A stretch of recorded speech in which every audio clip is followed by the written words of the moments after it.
Our first guest is on stage. Let's give him a emoji. Soundboard if you have it. Clap, clap. Tweet if you haven't tweeted out the space yet. We're gonna be Beep talking. boop, beep boop, beep boop. We'll be talking to Adosia for the next 25 minutes. Welcome, welcome. How are you? Good morning, guys. How's everybody doing? Oh, I recognize that voice. Good morning. I see News, Big Joe, Epic. Hey, Jenny. What's up, Chris? So What's nice going hearing you. on? So glad to have you guys here on a ¿Qué Tuesday. pasa? What a The gang's surprise. all I here. didn't even, I checked the calendar today. I was like, oh yeah, nice surprise. Good morning. Good morning. GM, Thank GM. you.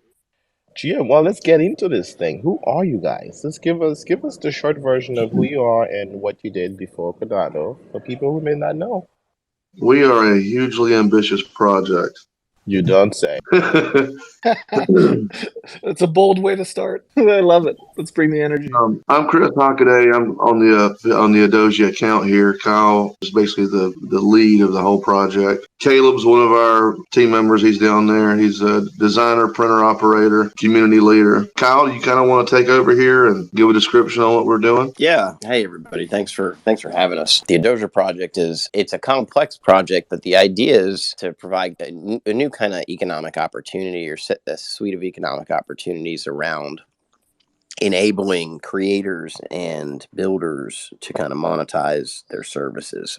And to be more specific, on one side, there's a huge emergence of 3D printer operators and a natural decentralization of manufacturing that's been occurring. And so, in kind of looking at that and how smart contracts work, or, how smart contracts can work, Adosia comes to offer 3D printer operators the ability to kind of pick up jobs like an Uber driver, right? In that sense. But on the flip side, you've got designers who are able to contribute to this ecosystem as well, and in a manner such that they can be compensated for the things that they design every time someone else decides to manufacture them. And so there's this market that exists where there's a demand for certain things that you can't find regularly or procure regularly, and there's a bridge in the gap. Not everybody's going to run a 3D printer. So we found what we believe product market fit with 3D printer operators on that side. But to decentralize this whole thing, it's a wild project. You've got all kinds of different things that can go wrong.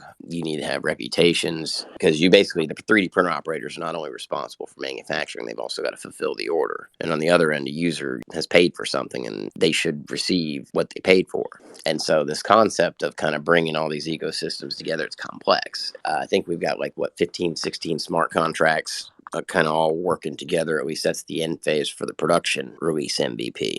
Where we're at right now is we're moving into testnet. And so Adosia.market is coming up now. It's kind of half built. I mean, you guys can check the URL out and yell at us, but functionality is still coming together there. So the smart contract MVP stuff, that's all done. But now we're just kind of tying all the front end together. And once we get that tied together, with about a week and a half after that, we'll announce our incentivized test net. So once a month, we'll be releasing a new test plan out to the community, along with a procedure that will enable you guys to earn Adosia tokens for helping us basically just break the test net MVP, identify any bugs, help us define target functionality for mainnet, because really once you don't really want to audit that much work until you've got your target functionality locked down. Otherwise, you're just going to blow your money because you've got to do it again. And so that's kind of the idea. And we're going to incentivize not only printer operators to kind of participate, we're going to incentivize designers to kind of get your designs ready as well. So, and just to be clear, designers, you guys can earn residual revenue every time something you create is manufactured. That is super cool. Before we jump into the nitty gritty and the designers and the customers and all the different stakeholders, who's we? Who's the leadership? So there's you, Kyle. Who's behind the account again? Chris, Chris. Liberty Crypto. Are those the top honchos? Is there anybody else? The team is a similar team to a lot of guys that I worked with in the past. Lloyd helps me out with a lot of it. Yeah, but who's We've owning got- it though? Where does the buck stop? Who's the top 2 or 3 people? Well, I mean, I take responsibility for pushing it forward. And what does Chris do? Whatever he tells me to do. Okay, that's great. Well, since the 2 of you are here, What both Chris and Kyle, what did you guys do before Cardano? What Well, did we you've been do? doing Adosia from before Cardano, haven't you, Kyle? Yeah. I pivoted. Yeah, I pivoted into Cardano. Actually, it was started out as an ad tech initiative. Ooh. It was pretty cool. Learned a lot there, but then I said, okay, I made some revenue, but that industry was kind of consolidating. It's really hard to, Was that public or was that you know. B2B when it was before Cardano? What do you mean? Was Adosia a product on the market in a different form? Yeah, it was a B2B product, but essentially what I built was like a widget that showed ads and it kind of targeted like, you know how like web UXs were just starting to kind of like change 2000s to go from pagination to kind of like infinite scroll. So I Oh, built an ad widget. Yeah, I built an ad widget that would like hover a little bit or, basically hover and basically get viewability metrics and then scroll away after, certain times and just basically optimize ad revenue in a sense. And I didn't really have to sell the space. I had partnerships with Google and AOL and OpenX and all the exchanges from the demand side. So I just went and got pub deals and it was good business for a while. It was kind of easy money. I had to pivot out of it. And so then I got into IoT and just it got to the point where I realized we could do a whole lot more with the team and I think we kind of we're getting into product market fit where we are now. So it's just Adosia's really been kind of like a business vehicle name and actually named after a wolf. You know how a wolf, his name was Adosia. He was my buddy. neat. What about you, Chris? What you do before Cardano? All sorts of stuff. I was an automation mechanic for Pepsi for quite a while. I've always been had my hands in something involved with electronics or electronic repair. I used to do a lot of instrument work, built guitars, guitar pedals, guitar amps, repaired all that same kind of gear, stuff like that. Cool. So now we're doing the Doja on Cardano is a crazy project bringing together. So who are the people here? There is people who own 3D printers, right? Who wants to monetize that, and then there are people who can just provide designs. Is that right? That's correct. And then there are consumers who might want that, or businesses who might want the output of those two things. Is this just for 3D printing, or are you guys like looking to tag this into just regular manufacturing eventually? Well, there's all kinds of different things you can do. It's not just 3D printing. There's engraving and different applications, and then there's multi-phase manufacturing. And so there's definitely a path to a wider, I would say, market appeal. But initially, the target interface is geared towards 3D printing, and that's kind of how we're supporting. But the back end is, I think it's important to say the back end can support whatever it can support, but the front end, anybody can come and build a front end on this. And the back end is decentralized. So you guys don't need anything from Adosia. If you guys want to go build your own front end and provide a service in an area that really needs a certain type of service, you're more than welcome to do that. And that was kind of part of the design coming out the gate with this. Oh, that's pretty dope. Yeah, we had to solve some very, very dope problems. We had a concurrency issue with minting that we solved ourselves. And, we had an interesting discussion with IOG around that. And we were surprised that, we were kind of being guided towards batching. For scenario, because we have two issues of concurrency. And Quinn just knocked one of them right out of the park with some really sophisticated engineering. And out of discussions with IOG,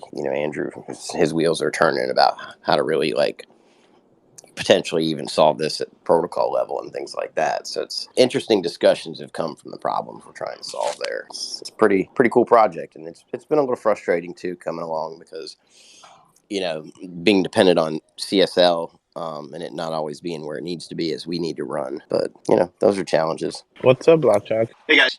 Hey Kyle.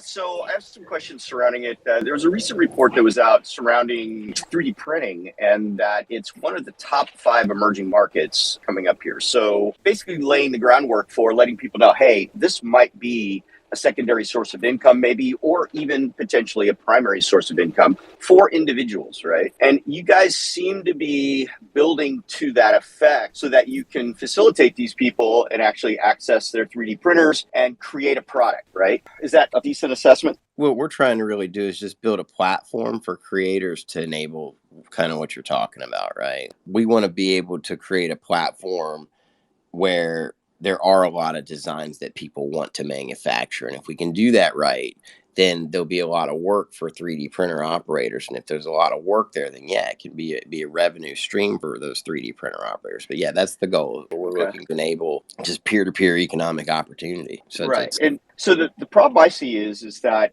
because if you work within a decentralized nature, a lot of times there aren't strict controls over things. And if you do create partnerships with people and they do deliver a product, quality control is going to be a bit of an issue.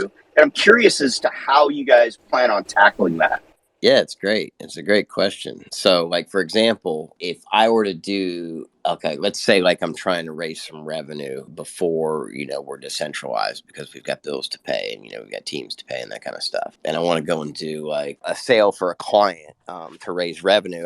You need quality control. So, you would have something to the level of guilds where you've got to tie in reputations with that. And Quinn can talk a lot more about that. He's got some smart contracts. I don't know what he's got open around there, but there has been a lot of thought around that. And so, but you've got to tie it back to reputations in that regard. So, like, for example, if I were going to service customers, I would have printer operators that have been accepted to what's called the Adosia Guild or whatever. And you guys could all have your own guilds and that kind of stuff. And then back to your comments, like, yeah, you can't really control what people do submit to the smart contract. But as a centralized front end, we've got to comply with laws in that regard. So we do have the ability to kind of like, if someone's showing, gun parts that aren't supposed to be able to be displayed or procured by certain people and certain individuals, we've got to abide by our laws. But just because the front end has to abide by their local laws, that doesn't mean that anybody can't come and use the back end. Right, that makes sense. And standardization will be key, obviously. And if you put rules in place for those who are working with a decentralized network, and you have those guilds that are managing themselves, then obviously you've created quite a good network, I would imagine. So yeah, good luck with everything you guys got going, and look forward to seeing what you guys have in the future here. Thanks, Blockjog. Cool. So I was telling the crowd about the video that Trevor and Alyssa were making the other day. So what was that about? Like, does that have to do with the NFT drop you guys did, which I missed out on it, by the way? I know that they received like a whole package and they put together and that they used their Adosia. I just kind of try to follow, but if you can just give us a rundown on how that worked. Are you familiar with what I'm saying or no? Yeah, so basically they did an unboxing. So what they showed on their show was, if you could pick up one of the Rocket NFTs and then you could choose whether or not you had it actually printed. So we have mint and print. So you can mint and then choose whether or not you want to have it printed. So basically what they had was one of the printed NFTs. So they have the NFT and they have the physical product there. So do you have to choose when you were minting if you were going to just mint an NFT or if you're going to mint and print? It's a two-stage kind of thing. So you mint first, and if you want to print, it's kind of like a second process, but it's all there on the same page. But that's cool. Was that like a little proof of concept you guys did just to kind of showcase and use Adosia tokens and all that? Yeah, the rockets themselves and all the parts were designed by, there's a couple of guys on the team who actually worked for SpaceX, and they designed all that stuff. And it was refined through, several of the printer operators on the team or whatever over the last year. But it's basically a little model rocket with, a handful of parts, and you can assemble it. You can have all kinds of different, nose cones and bodies and flames and fins and doors and windows and stuff like that. It's pretty neat.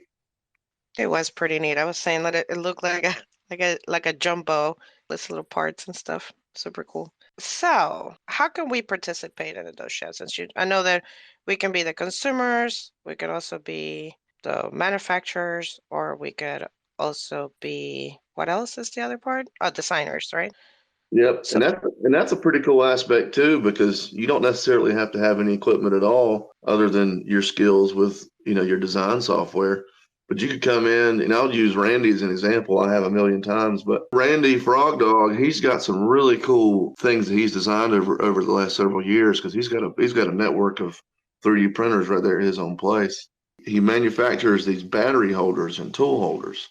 So essentially, if you have a little battery powered drill or whatever, he's got a thing you can mount on your, on your workbench, and your tool plugs right into it just for storage. But he could put those in the marketplace and never manufacture a single one of them and get a royalty on it every time somebody else manufactures it. And so basically the way the network would work geographically is, if the designer can be, say New York City, and the person who's buying it could be in Guyana.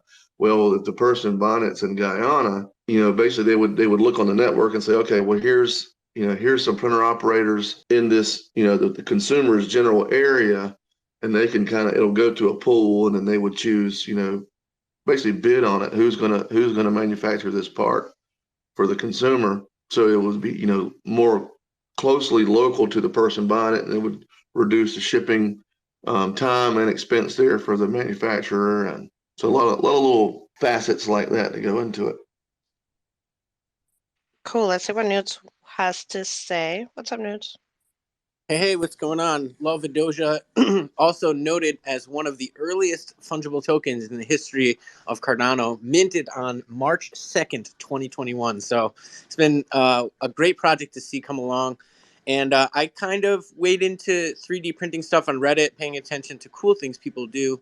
I've noticed there's a lot of kind of negative sentiment among 3D printers for people who basically steal their designs, print them out, and then sell them on eBay kind of thing. Like some dude ripped off this guy's file, like line by line, the whole thing.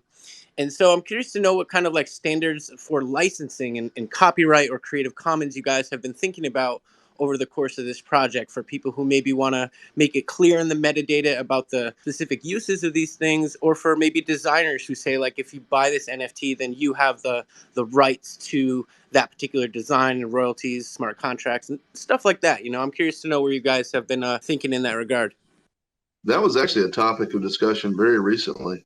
I think one of the things we were thinking about there was, if for a designer, if you're going to upload a design to the marketplace, if it's open license, Creative Commons license, that needs to be in the metadata, obviously.